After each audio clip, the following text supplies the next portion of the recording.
lahat na didiscover nyo. Marahil kailangan itong maging ready.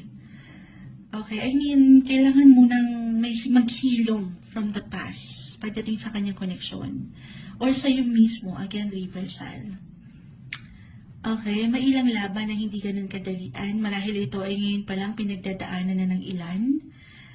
Ito ay challenge. 9 of Wands. Pero malapit na. Ano yung malapit na? Malapit na itong makompleto.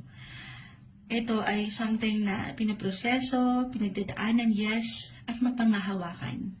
As long as walang pagsuko or wala kayong pagsuko na mapapaangat.